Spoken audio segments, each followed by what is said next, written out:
Okay guys, tuloy natin yung sharing number 3. Okay, yung sharing number 3, pag-usapan natin yung convenience ng work, no? Convenience, nag-abroad ka, then 28 days. Meron palang ganun. So yan po ang kasi time, aside from money, time is very important, no? Advantage is makita natin paglaki yung mga anak natin,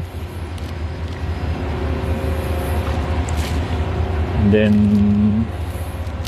homesick is lagi na naman merong homesick, pero it's a matter of days lang. Third is may project ka sa atin, madali mong ma-monitor. Okay. Fourth is yun, meron kang time at paano medyo mataas yung time freedom mo. And then sa monetary naman is maganda din ang compensation.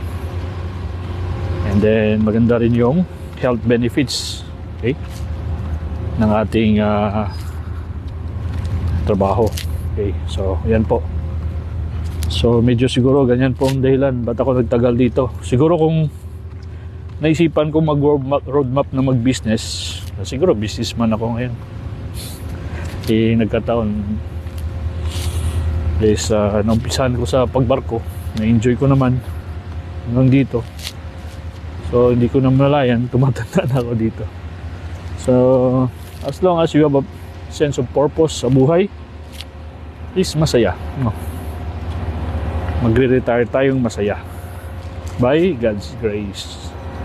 Okay, now pinag-usapan natin yung paano ako nakapunta dito, kasi ang challenge yan, once mag-apply ka, ang hanapin sa'yo experience. Yan yung number 1 na balakid or number 1 na hindrance kung wala kang experience. Na ang tanong ngayon, sir, saan ba pwede mag-apply dyan sa atin? Okay, unahan ko na kayo. First, yan po ang napakalaking challenge sa atin. Wala kasi tayong support system. Mayroon tayong mga geothermal drilling dyan. Sana yan yung magiging way. Pwede tayong makapagbigay ng mga OJT dyan. Experience lang naman ang kailangan. Ganun din naman yan lahat. Mga electrical practitioner, alam yung sinasabi ko. Mga equipments, ganun din ng lahat yan. Pero iba yung experience mo. Kasi yan yung hinahanap ng kumpanya. Isipin mo naman, yung day rate ng rig is nasa, let's say, $100 per day.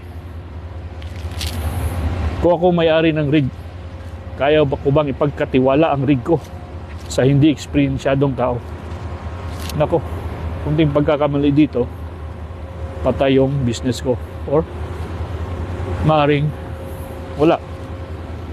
So as normal, kung may-ari ka ng kumpanya, kailangan mo yung mga experienceado, kasi ibibigay mo naman, hindi naman piso-piso rin.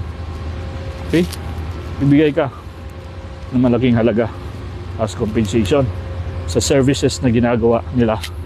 Okay, so challenge, sana may makakarinig sa akin na mga electrical, mga officers dyan sa atin, PNOC, Thermoprime, may-ari ng mga drilling industries dyan sa atin. Pag yan yun ang pagkakataon, yung mga kabaro natin, para magkaroon ng experience. Okay, napunta ko dito, napaka-hard, in a hard way. Okay, so sinabi ko na, kasi nasa 4 minutes na eh. PNOC, Philippine National Oil Company, or Thermoprime, private company, yan po ang mga company na pwede nyong mapagkuha ng experience.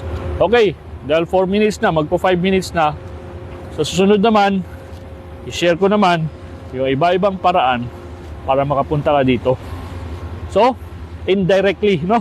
In a hard way, yun ang dinaanan ko. Okay? God bless!